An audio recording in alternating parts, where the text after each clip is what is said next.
Hey everyone, and welcome to our latest Retail Think Tank conversation. I'm Alicia Esposito, and I'm thrilled today to have joining me Virna Sekuj of Global Web Index. Virna, thanks so much for taking the time. Yeah, thanks for having me. So obviously a big part of Think Tank is to gather the latest insights, the latest data around what's happening in the minds, hearts, and of course wallets of consumers. And that's really your bread and butter. That's what you do every day. So for today's conversation, I'm excited to dig into some new research, new insights that can hopefully help our audience develop their right plans for the future. We have a lot to cover, but first I want to get into the big hot topic now, e-commerce. And it's the big topic because we saw a lot of people shift to e-commerce, try e-commerce for the first time. So I want to ask you, since this again is what you do every day, what are you seeing in the way of consumers' online shopping behaviors, and what do you find has kind of stuck throughout the duration of this entire situation that we've been in for the past 18 months or so? Yeah, so I mean, as you say, e-commerce is sort of the hot topic, and with good reason. It's seen probably the biggest growth over the pandemic when it comes to shifting consumer habits, and not only that, but it's what we might call like the sort of stickiest behavior over the pandemic. In that, the growth is sustained, and we predict that it's going to, continue to grow. So obviously, a lot of habits that people might have picked up a year ago aren't really lasting as much. Like baking or gardening or watching more shows potentially, but online shopping is actually the number one thing that people say when you ask them, which we have through our research, are you still doing more of this a year later, more than a year later than you were before the pandemic? And it actually is the number one thing that people say they are doing more of. There are some specific trends around e-commerce that we've seen grow as well that are really interesting and that we're predicting are going to stick around. So one of these is e-commerce for smaller, sort of more everyday types of purchases. So obviously for a long time, people have been reliant on e-commerce marketplaces to buy like bigger, more expensive things, obviously clothes, electronics, stuff like that. But what we've seen really come out of the pandemic is that people are relying on e-commerce more and more now for their sort of everyday household things. So like groceries, cleaning products, deodorant, shampoo, all these sort of everyday things that, before the pandemic, you might have just like gone to your local CVS to buy them. That's really shifted and accelerated the adoption of e-commerce for smaller, more frequent purchases. And this was really big in APAC before the pandemic, and it's kind of shifted its way here, and that's just really been more and more accelerated by the conditions we sort of found ourselves in. And just to sort of give you a couple of stats that really highlight like how big it's actually gotten, we found that between Q1 2020 and Q1 2021, the number of people who said they'd purchased groceries online, for example, grew by 26% in the US. The number of people, who said that they'd purchased sort of like cleaning supplies, household stuff, paper towels, types of things, that grew by almost 40% in the US. And the number of people who said they'd purchased personal care products online in the last month, like again, your deodorants, your toothpaste kind of thing, grew by 26% as well. So, we've seen this transition happening, and it's definitely important, especially for like big box retailers, to pay attention to and really make sure they sort of work on optimizing their e-commerce channels, because it's really just sort of going to pick up more and more steam, we're thinking. Yeah, it's definitely been interesting to see that product level shift that's been happening, mainly because people are turning to online as a way to fulfill those immediate needs. Like if I'm just like looking through my bathroom or like looking into my closet, I'm like, oh, like I just need X. Like it's a lot easier for me to just go to Amazon or Target or whichever app or site and make that purchase immediately, whether it be for delivery or for pickup, versus, oh, like I'm going to make the list and then I'm going to go to the store. I may or may not remember to get the thing. So it's just a lot more contextual and fluid, I think. So it'll be interesting to see how that sticks in the long run.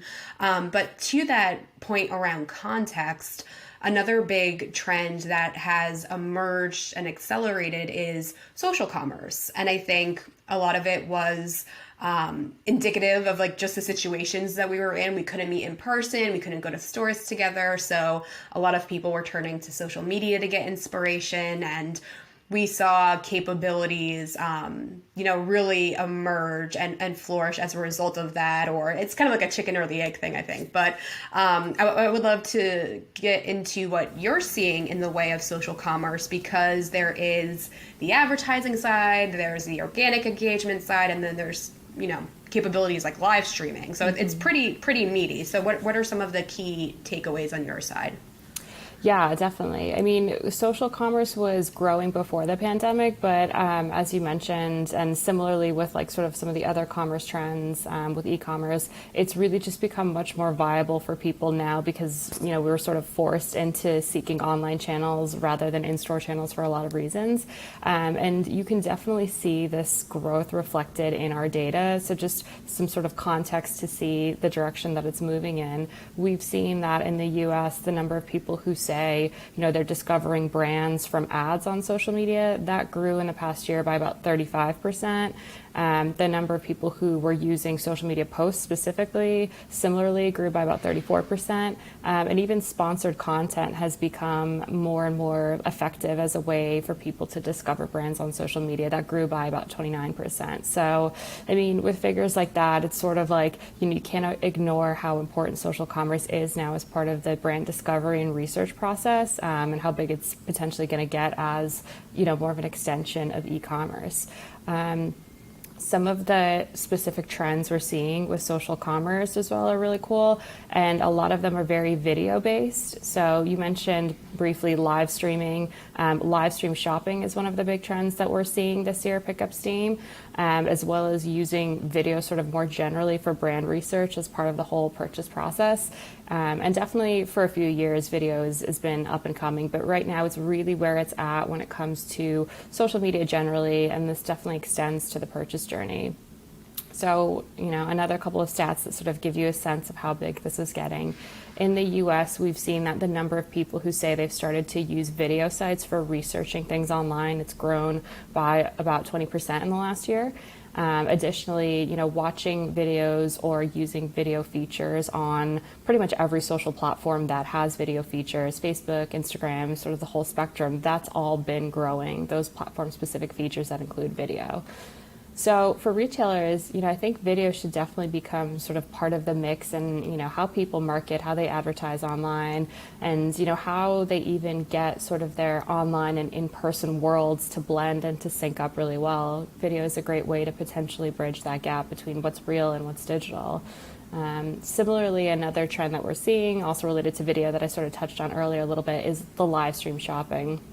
So not everybody maybe is super familiar with it because it is quite new, but it's essentially a form of influencer marketing where, you have an influencer hosting a live stream video and they're maybe demoing a product, they're talking about its features and actively sort of selling it. Now, this was massive in China for a few years already, and it was sort of predicted to make its way into more Western markets. A lot of the digital trends that we eventually sort of pick up in the US and Europe do come out of APAC. But like a lot of these trends, the pandemic just really pushed it forward. So in the past year, we've seen just these massive household name brands start to get involved in it. Like Walmart has done live stream shopping like events. Nordstrom has done it. So, when you see these types of bigger brands getting involved, that it's established. It's not sort of a trend that will kind of die down in a few months or in a year. And also what's more, this is sort of a thing to watch out for, is that TikTok is going to be releasing a specific live stream shopping feature pretty soon. So definitely one for any brands who want to kind of start to think about that type of strategy, maybe develop a live stream shopping strategy to just sort of think about in the future. Yeah, some really powerful points. And it'll be interesting to see how TikTok's impact becomes more established, right? Because it's already generating so much buzz. I know Walmart was really gung-ho about embracing that platform as a way to further engage with Gen Z. And I just want to double click into your point that you made around a lot of the innovation and adoption of new behaviors that have taken place in APAC, and how that transcends or translates into the US, because I know one particular trend that really is embraced in China specifically is alternative payments, largely mobile payments. And I feel like we're starting to have more dynamic conversations around the payment experience in the US now. It's not just, the last step in the e-commerce shopping experience, right? We're exploring how to make it more seamless, more integrated, more relevant. So have you been tracking any trends in the area of payments? Because I know we've been covering a lot around buy now, pay later, mobile payment. So what are some of the top of mind behaviors in terms of what the consumer is doing, but also maybe even what they want out of that payment experience? Oh, yeah, for sure. I mean, as you say, mobile payments and just generally sort of tech-enabled finance or fintech is having such like a moment of, true mainstream kind of awakening now. I think before the pandemic especially, it was seen as more of like a techie thing potentially to be using, mobile payment apps or these types of things. And now it's for sure normalizing and becoming just essentially the future of shopping. We do track, how many people are actively using mobile payment services and how frequently.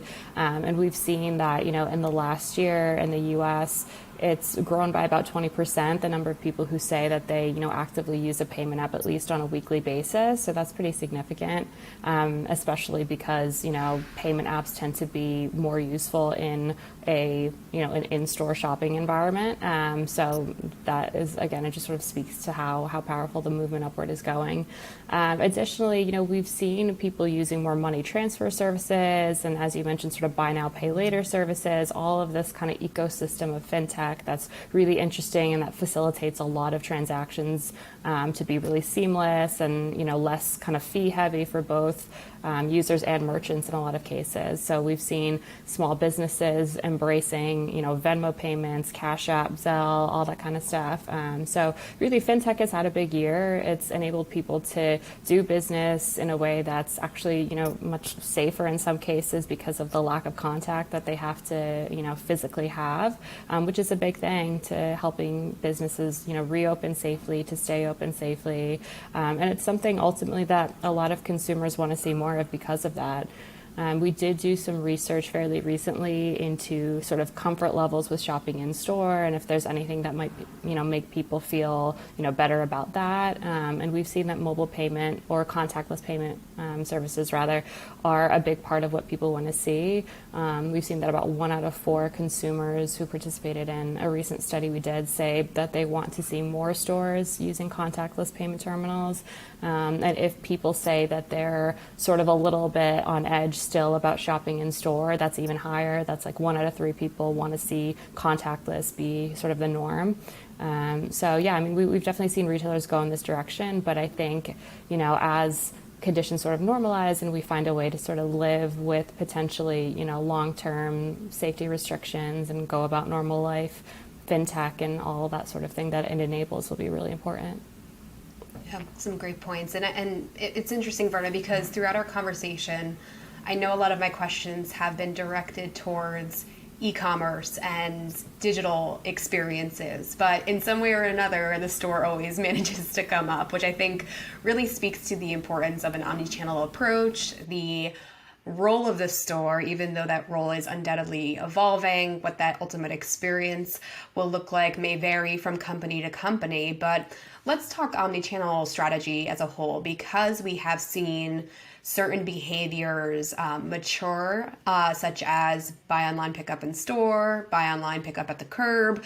And then we've also seen things like contactless payment come to the forefront in order to create that connectivity and that context between digital experience and physical interaction with a brand or product. So, I mean, you tell us, what are some new imperatives for success? How do you believe omnichannel experience will evolve moving forward, knowing that so many of these digital behaviors are maturing so beautifully, and we're seeing consumers say, yes, I'm ready for this. I'm ready to embrace all of these new tools and apps. Yeah, definitely. I mean, with all of this that's sort of going on, like consumers have really come to expect, even though there's so many different channels and tools and technologies, they still really expect a very seamless experience when they're shopping now, even though there's sort of more ways than ever to discover, research, buy, what have you. The reality is most people aren't, just seeing an ad on a single platform or researching a product on one device and, buying it in the same sort of way. They're seeing ads on social media or on public transit or on TV or on an app. And then they're going to research that product, maybe on their phone. And then maybe they'll go to their laptop to research it a little bit more or to buy it. Or, they're going to go to the store to physically, touch it and try it on and have a different sort of experience. So, all of these touch points have to sort of give someone the same consistent experience of your brand, of your product, in order to, really make it viable for them. Otherwise, you might sort of lose people along the way if it gets clunky. And technology is obviously really helping to facilitate things a lot with that. When it comes to sort of bridging the, in-store versus online experiences, there's a lot of really cool things that technology could do to help with that. I think one thing that we might see in the future is to actually see QR codes being used more readily and more frequently for the shopping experience. So we obviously saw people, like loving QR codes during the pandemic when it came to going to bars and restaurants. It was a nice, like, contact-free way to be able to order off of a menu. But I think when you think about what that enables you to do to bridge the real world and the digital world so seamlessly, there are really great applications for it in retail. So, I mean, as an example, just think if you were going into a store, you see an item on display, you want to know more about that item, or, maybe that item's not in stock, or, it never was in stock, it's actually just sort of a floor model. If you have, say, a QR code for each item, you're able to do, more research, understand the specifications, is this going to work in my apartment, for example? Is it going to fit? Can I, sort of virtual reality visualize it in my home? Or can I just order it in a different size or in a different quantity or whatever, like when I'm right there in the store? So these types of applications of technology that we're starting to use in different spaces but could really be powerful in blending in-store and online worlds in a lot of different cases, but in retail as well, are really interesting. And I think we're going to see really creative applications in the future. Yeah. QR codes are a fantastic example because it's functionality that, already exists within our smartphones. I was going to say iPhone, all of the devices have those capabilities, but it's also such a natural extension of the experience that a consumer has with their mobile device. And I think it really speaks to the power and influence that mobile can have on the omnichannel experience. So are there any other capabilities, any other ways that, mobile devices can kind of serve as that connecting point for omnichannel? Yeah, I mean, the mobile device, we talk about it a lot. It's so important now to not only like optimize for mobile, but even, design for mobile from the get-go. And, maybe eventually we'll be talking about optimizing for desktop because mobile becomes the standard. But what we've seen is that the number of people who, are saying that the mobile phone is their number one device to get online, to be connected, it's been growing consistently across all markets and, in the US as well. It's like well over half of people now say that the mobile is their most important device. We've been spending more time than ever on our mobile phones during the pandemic, which, I mean, it's interesting because, even when you're at home, you have access to a bigger screen, you're still choosing your mobile. I think it just speaks so much to the fact that it's like, it's our constant companion, for better or for worse. So there's so many ways that can be used in tandem with, again, the real world, digital world blending, because it's on us all the time. You don't have to remember, oh, okay, when I get home on my computer, I should really look up that brand or that product. You could take a picture of something that you see on the street or in a shop window, and all of a sudden, be able to get a ton of information about how much it costs, where it's available, reviews from other customers who've purchased it, voice technology as well is something big that I don't think we've completely broken and tapped into yet when it comes to the potential of that. You could just be shopping with voice prompts on your mobile phone while you're traveling around, so you're truly hands-free. There's a lot of different ways that mobile can work with, again, as you say, technology we do have. It's not necessarily having to invent something completely new, but using it in really creative ways that I think people maybe weren't always thinking of before the pandemic, because things were quite comfortable and easy to facilitate. And now we're sort of, pushed into thinking of new solutions and alternatives, and how can we make this hands-free and contactless and, even more and more convenient. So I do think we'll see a lot of interesting applications of mobile when it comes to retail and other industries as well.